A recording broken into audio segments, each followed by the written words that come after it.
noon. Gwinnett County Police Department investigating the death of a young boy. I'm Rick Fulbaum. And I'm Lana Harris. So Atlanta News First Patrick Quinn is live for us at an apartment complex in Peachtree Corners with new details about what happened. And honestly, they're really disturbing. Patrick, what can you tell us?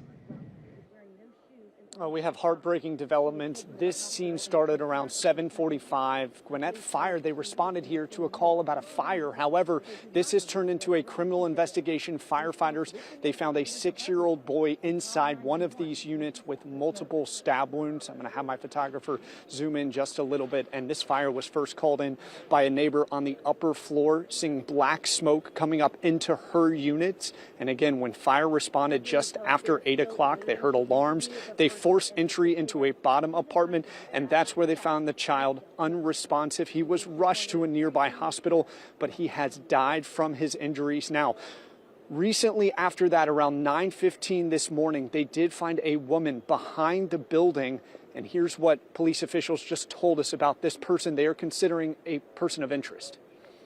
One of our officers found a woman behind the building.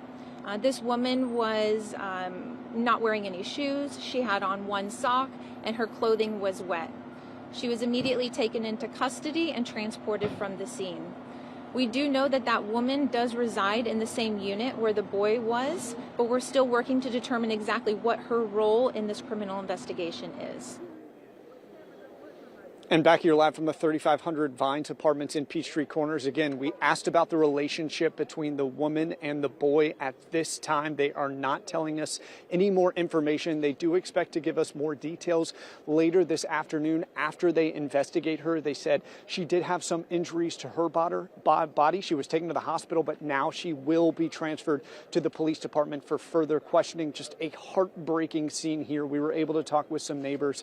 They're learning all of this information as we speak. The good news in terms of the fire, it did not spread outside of the unit, so soon those who live in this area will be able to return to their units. We're live in Peachtree Corners. Patrick Quinn, Atlanta News First.